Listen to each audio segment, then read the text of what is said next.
In a recent video, I talked about how oftentimes we don't have the patience right now to follow stories that don't get straight to the point. I stand by that. I think a lot of us really do expect a plot to progress really quickly in order to keep reading a book. And I have a little bit cautioned in the past doing that to the extent that you end up never reading a book that's really good but is also somewhat a slow burn. Because of that, I am usually pretty slow to DNF books. If you're unaware, DNF just means did not finish. It's like a book term online that people use constantly, and it's oftentimes used as a verb, like I DNF'd that book. However, I recently DNF'd a book very quickly. And the book that I recently DNF'd, without even getting halfway into it, probably only, maybe not even a quarter, was Truth Witch, which is a book that 10 years ago had a lot of hype, and a lot of people were talking about just how fun it was. And I wanted to read it then and never got to it. So when I saw it in a used bookstore for a couple dollars, I figured maybe now was the time to try it out. However, I quickly discovered that I was not having a good time with the story. It did come out in a time period where everyone was really obsessed with intricate magic systems, and I know we are a little bit still right now, but there was a time period a few years ago where that was even more of a thing. And this one does sort of have that magic system with different type of witches that can do different types of things. That's kind of cool. I think what bothered me with this book is it was constant action from the beginning. You know, like when you get thrown into an action movie in the middle of a scene, there's like a car chase or something and you don't care about any of those characters yet. Maybe that's not everyone's experience, but that's my experience. I don't like those type of movies unless I have some connection to the characters or unless I have learned to care about what's going on because of scenes with a lot of dialogue or exposition. This book did the same thing, but in more of like a fantasy setting where these girls are just being chased and I don't care about them. And I didn't really understand their political system. It was like a bunch of references to it, but wasn't really explaining what was going on. And I'm sure it gets there. But the point is, I wasn't having fun. So I decided to put it down and pick up something else. And when you choose to DNF a book, you are kind of making a little bit of a risk, in my opinion. It could have been your favorite book ever if you finished it, but you are also risking losing a bunch of time, not enjoying yourself, giving a book too much of a chance when you discover that it's just actually not for you. I think one reason why I DNF'd this one so quickly is because you could probably tell by the cover, it was a book I picked up for fun. It wasn't really a book I picked up looking for depth. And to be careful with that, there's a lot of fantasy books I've picked up in the past where I was going in for fun and found depth. But oftentimes when a book is like this, I'm trying to have fun. So when I'm not having fun, I feel like I'm wasting my time. I was curious about what all of you think about DNFing books. I remember a time where I don't think not finishing a book or DNFing a book was that big of a deal. When I was young in the early 2000s, my dad had nonfiction books all across the house, and the vast majority of them were unfinished. He would basically pick up a book, read a couple chapters, understand the thesis and what someone was trying to say, and then he would usually put it down for a long time and maybe pick it up later. So I was always surrounded by someone who read a lot, but never completed very much of what he read. However, I do wonder right now if the internet and the culture we're building right now adds a little bit more to this DNF discussion because of tracking apps and making your reading public and constantly talking to other people about books, when before that wasn't really always the case. So I'm going to go ahead and read some of your opinions on DNFing books and just respond to them a little bit. Some people did express similar completionist tendencies to me. It's very rare for me to DNF a book, and it's almost like I feel like justifying it when I do, and some people are sort of similar. Here's one. They say, I do not DNF books, although I might DNF a series if I haven't started the next book. This is is my personal preference, and it's driven by my completionist tendencies, my book tracking statistics, and also my love of a good hate read. I have fun tearing terrible books apart, but I also have more free time than most, and I appreciate other people's DNF reviews because it makes me do a bit more research before picking up a title. I also occasionally find a book that is so bad, in my opinion, that it almost ends up being entertaining to read just to see where it goes and how wild and out of this world it is. So I totally feel that. I also think it's interesting that this reader brings up statistics, that because we are tracking our statistics and we like to see what we're reading, and there's all these apps now that show you exactly what you read, your genres, how many books you read a year, it definitely causes some people with certain personalities to finish more books. Some other readers also mentioned how making their reading public impacts how many books they DNF. This commenter said, I used to stick with the majority of the books I started, but I got burned pretty bad with regret a few times. I've become more willing to DNF a book if it just doesn't work for me, but I try to at least give it 50% before I do. There are exceptions though. There are books that I shelve or temporarily DNF if I feel like I might enjoy it better at a later time. Having my reading public online has changed things, some by helping give me reasons to stick with the book longer, but mostly it's helped me avoid certain books altogether. I do think it's interesting that making your reading public can sort of convince you to finish more books than you otherwise wouldn't have. I also find it interesting that in his case it also makes him more picky with the books he reads because he is online. Another thing about this comment is he said the 50% mark is where he decides if he's going to go all the way and read the entire book or not. Other commenters talked about how it should be 50 pages or 100 pages, or if it's an audiobook, just an hour. So a lot of people seem to think that you should make the decision a lot more quickly, whereas he thinks you should get halfway into the book, which is just an interesting debate there. One reader focused more specifically on the reading apps and how that has influenced his reading. He says, I spend a lot of time deciding to buy a book, but I do still start some books and then stall. Before Goodreads, those books used to just quietly disappear into a stack of books. I didn't need the term DNF. I either came back to the book and finished it, or I forgot about it. Tracking my reading now makes it a much more conscious choice to not finish a book. I added the contents of my library to my Goodreads account and was immediately confronted with 12 partially read books on my so-called currently reading list. You know what? I did eventually return to most of them, finished them, and liked or even loved them. Tracking my reading has forced me to deal not only with books I haven't finished, but also books I haven't started. I have to admit, I do like to finish things I've started. I put books on my own personal category of DNFY, did not finish yet. The currently reading shelf on any of those tracking apps drives me absolutely crazy because of my completionist tendency, so it totally makes sense to me that in his case, having an app show him what books he started but hasn't finished causes him to finish more books. I think that is very relatable. And part of the reason why I don't really use reading tracking apps to the same extent, because I feel like my personality is one that can't handle it as well. It influences my decisions more than it should, but it seems like it works for him. If you are someone who wants to finish more books and feels like you oftentimes don't hold yourself accountable, having an app hold you accountable to finish a book could definitely be useful. Some people on the flip side do not care about DNFing books, and they think that DNFing books is a positive thing. It's kind of the attitude that we only have so much time, so why spend any of it on something that's not exactly for you? On the extreme side, I found this one, which was pretty funny. This guy barely finishes any of the books he picks up, but he does that in order to be very picky. He says, I've always DNF'd more books than I've effed. The ratio is probably something like 10-1. I start probably around 10 books for every book I actually finish, maybe worse. Could even be closer to 15, not sure. I'm not proud of this, but that's the truth. I'm very particular when it comes to writing style, not in an elitist way, but I need a particular rhythm that flows in harmony with the way my mind works, or it feels like I'm lifting a heavy weight. I know it's a me problem, and I don't walk away thinking the book is bad. I'll know I can't critique or review the book. Having said that, I do feel qualified to critique the author's writing style, or at least just say I don't like it. I think that is reasonable.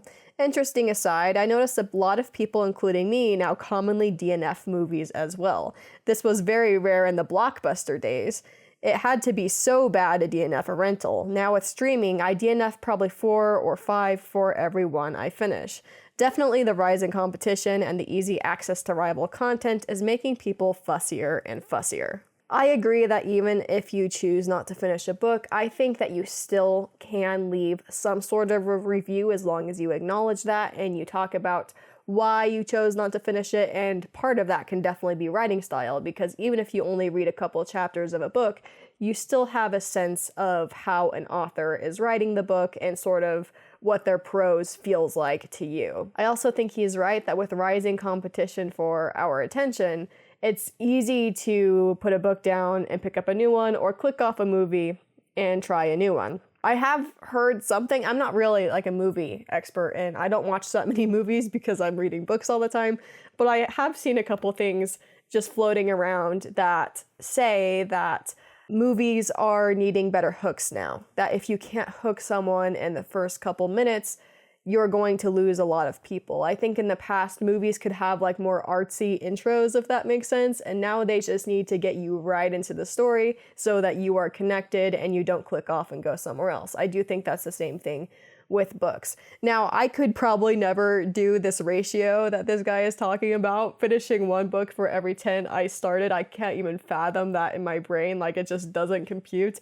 But I do respect when someone knows what they want to the extent that they feel confident putting down 9 books in order to find the one that they actually like. So there's that. Some people also talked about how they DNF more books as they get older. When I was younger, I forced myself to finish most books. Now I might only have 15 years left to read.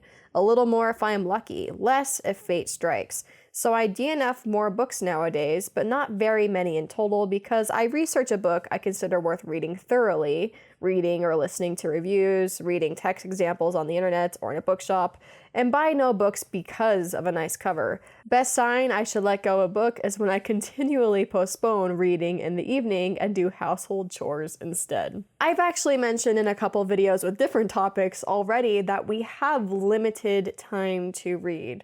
I know that sometimes it feels like we're going to have time to get through our entire TBR, but in reality, we won't. I think that as people age, they start realizing, not just for reading, but for lots of things, that your time is finite. You have to pick and choose the experiences you'll have in this life because you're not going to be able to have all of them. So from this perspective, choosing to DNF a book could be wise.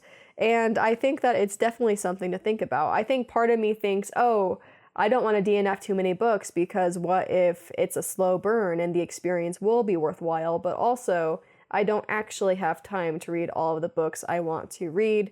So it's kind of like you have those two true things at the same time that kind of go against each other, but still both of them can have truth to them. Also, I agree that if you would rather do your chores than read your book, it's probably not, at the very least, entertaining to you. Several people decided to differentiate fiction from nonfiction and talk about DNFing nonfiction books. This one said, I frequently DNF nonfiction because I view them as a reference and I might have gotten all the info I wanted before the end. This was definitely my dad's approach. I mentioned in the beginning of the video he would have like tons of nonfiction books all around the house. It was kind of a mess. It was books everywhere.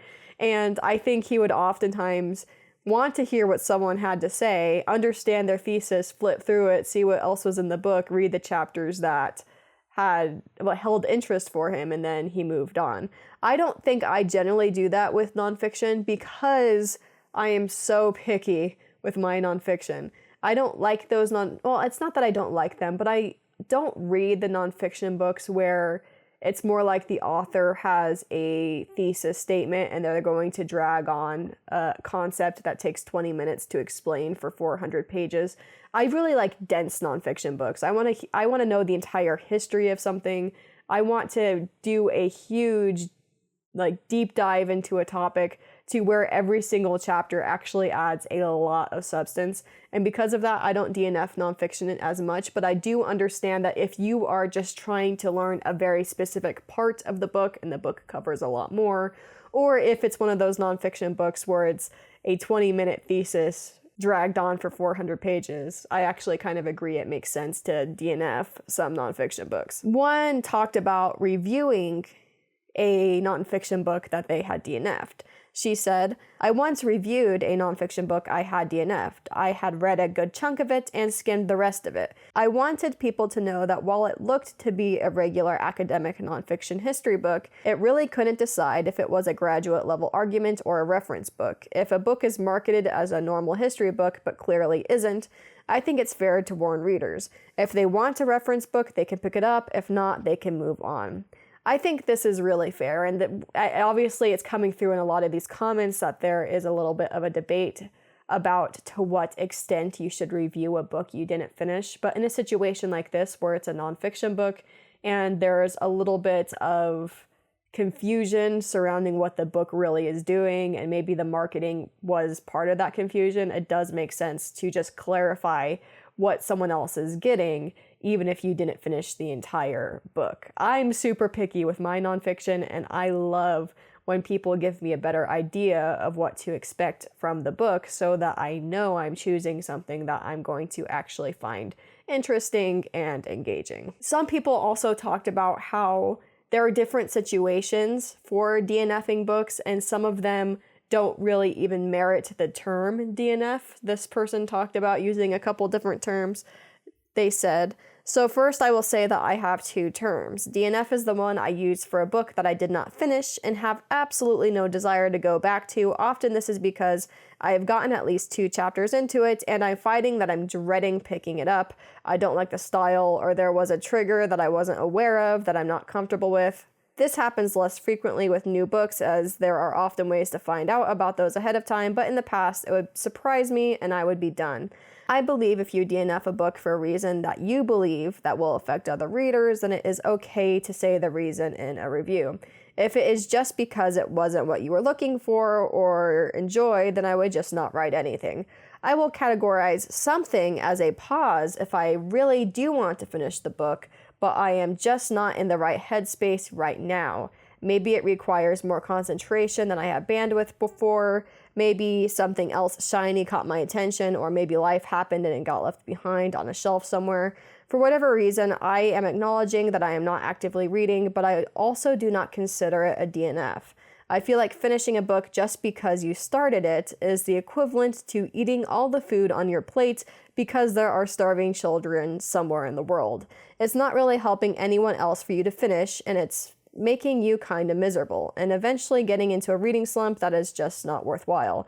There are too many things out there to try. My husband used to insist on finishing things, and he had a book that was just awful, and I finally went on Goodreads and started reading him some of the reviews where other people talked about how awful it was, and then he felt less guilty about just stopping. Now he will set something aside if he's just really frustrated with it. There were several people like her who talked about the concept of having a book on pause. Not every DNF means that you're never going to pick up a book again, but sometimes it's just not the right moment, and there is a distinction to be made between a book that you actually are actively hating or not enjoying and a book that you just don't feel like finishing right now.